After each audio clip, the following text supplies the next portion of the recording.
Olá, nono ano, tudo jóia? Vocês estão todos bem? Aqui, professor Anderson Marques, de Geografia. Vamos então dar sequência no nosso conteúdo. Lembrando que na aula passada trabalhamos a questão dos níveis de desenvolvimento e os setores da economia, na videoaula, né? Na aula ao vivo nós pudemos tirar algumas dúvidas que vocês apresentaram. E nessa aula de hoje, eu quero que vocês acompanhem aí na página 31 do livro. Eu vou fazer um comentário com vocês sobre as características dos países desenvolvidos, que naquelas divisões que foram mostradas em aulas anteriores corresponderiam às metrópoles, a maioria delas, os europeus principalmente, depois primeiro mundo, capitalistas desenvolvidos, depois países desenvolvidos ou países do norte, ou países ricos, na divisão ricos e pobres, enfim, hoje desenvolvidos mesmo. Tá?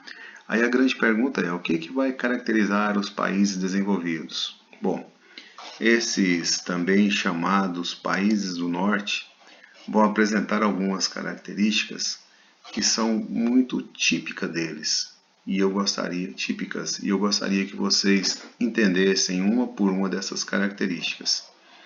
Começando com população com elevado nível de vida, atendida por serviços com elevada qualidade nas áreas de educação, saúde, moradia, transporte e lazer. Pessoal, existem alguns segmentos da economia que são importantíssimos para estabelecer padrão de vida, que é acesso à educação, à saúde e à renda. Esses três critérios também são usados para estabelecer o índice de desenvolvimento humano. Nos países ricos, de um modo geral, a população tem esse elevado padrão de vida, que vai refletir na qualidade do transporte, da moradia, do lazer, enfim, essa coisa toda aí. Não quer dizer que em país subdesenvolvido não exista isso para algumas pessoas. E também não quer dizer que esse elevado padrão de vida atende a todas as pessoas dos chamados países desenvolvidos, mas a grande maioria das pessoas tem acesso a isso sim, isso é regra, não é exceção por lá. Bons indicadores sociais, tais como elevada expectativa de vida, pequeno número de analfabetos e baixa mortalidade infantil. Com relação à expectativa de vida, entendam, uma coletividade só vai viver muito se viver bem. Se tiver boa saúde, se tiver acesso à alimentação, se tiver moradia adequada, acesso a saneamento básico. Analfabetos basicamente não existem.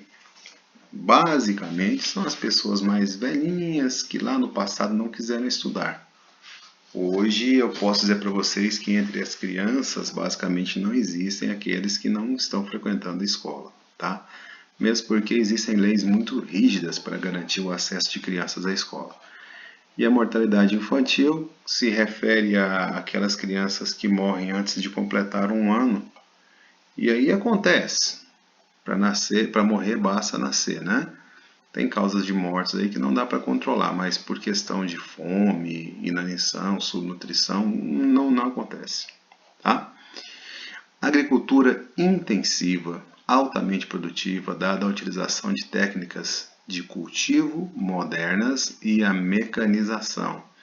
Pessoal, tem uma imagem aqui embaixo que reflete justamente essa questão da agricultura. Quando ela é intensiva, ela é geralmente em pequenas propriedades com muita tecnologia aplicada.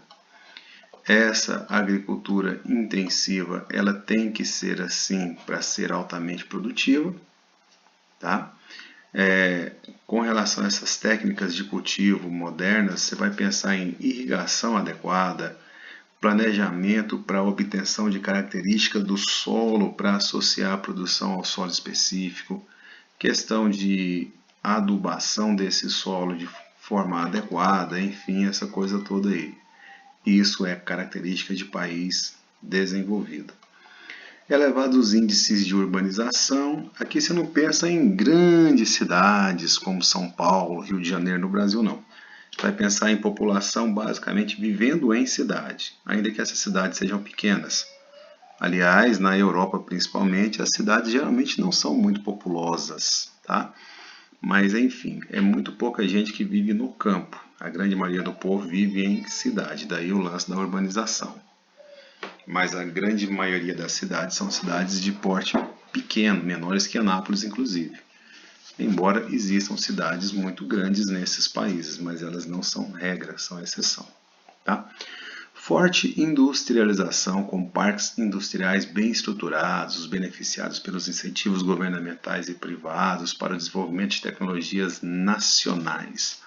Aqui eu nem preciso falar muito. As grandes empresas do mundo, elas estão lá, elas são de lá, até vêm para cá como filiais. Você pensa assim, ó, na indústria automobilística, Itália, Fiat, Ferrari, Maserati, Alemanha, BMW, Mercedes.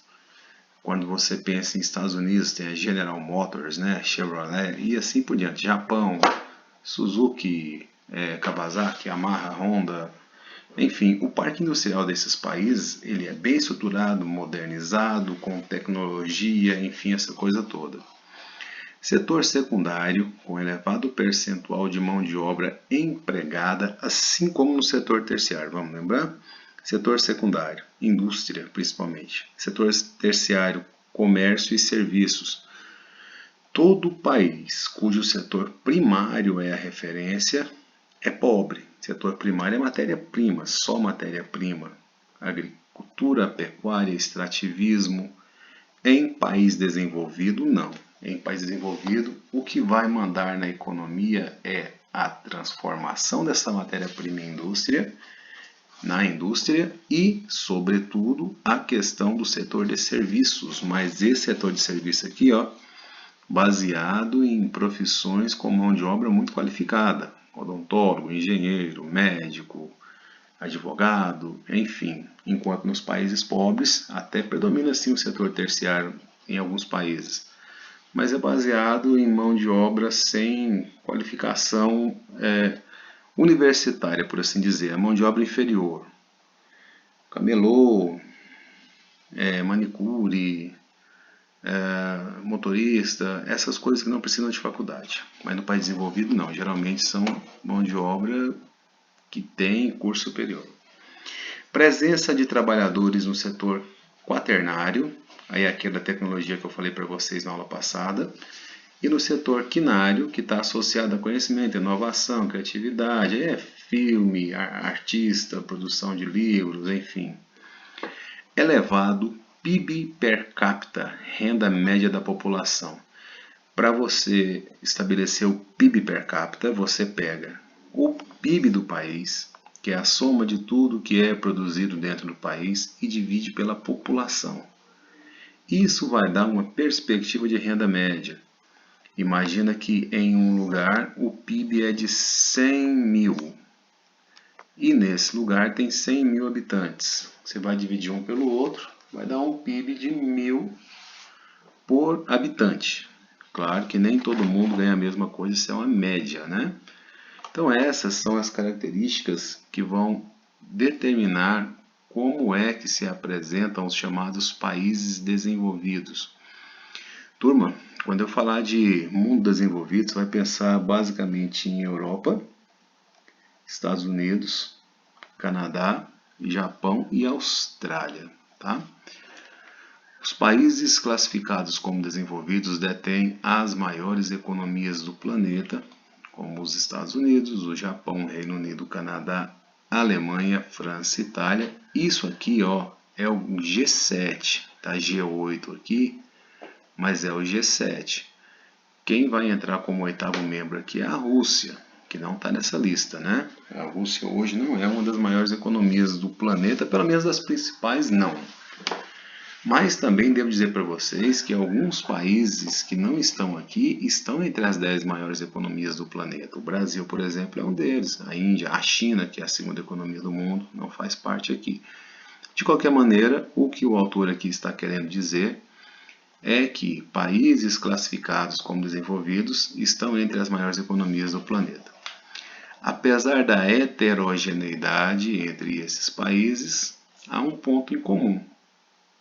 Mesmo nos que não apresentam um parque industrial diversificado, vamos pensar Portugal, Grécia, a Espanha, enfim, mesmo nesses países cuja industrialização não é tão poderosa assim, a qualidade de vida da maioria da população é boa.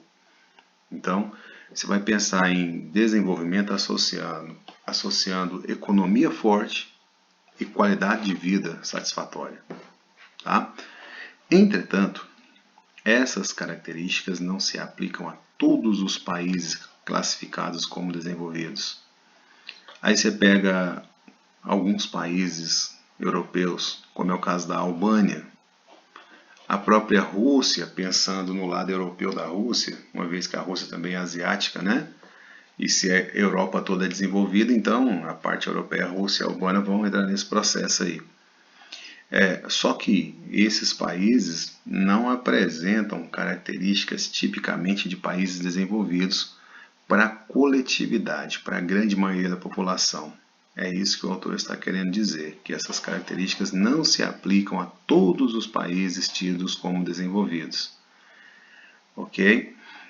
E no caso da Rússia, tem o comentário do texto aqui, que após a Rússia sair da experiência socialista da União Soviética, e a Albânia estava nesse contexto, não enquanto União Soviética, né, mas enfim, estava nesse contexto de socialismo, a população conheceu um empobrecimento rápido e catastrófico. É isso que o autor está dizendo. Tá certo? Para a aula que vem, a gente vai analisar o contrário, que são as características, o que vai caracterizar os chamados países subdesenvolvidos. Mas isso vai ser assunto para uma outra análise, ok? Pessoal, tudo isso que eu estou lendo aqui tem no livro de vocês. Na realidade, essa aqui é a parte eletrônica do próprio livro de vocês. Item por item desse pode ser importante no processo de avaliação lá no futuro, então fiquem espertos com isso, tá? No mais, espero que vocês tenham entendido tudo. Grande abraço para vocês e até nosso próximo encontro. Tchau, se cuidem.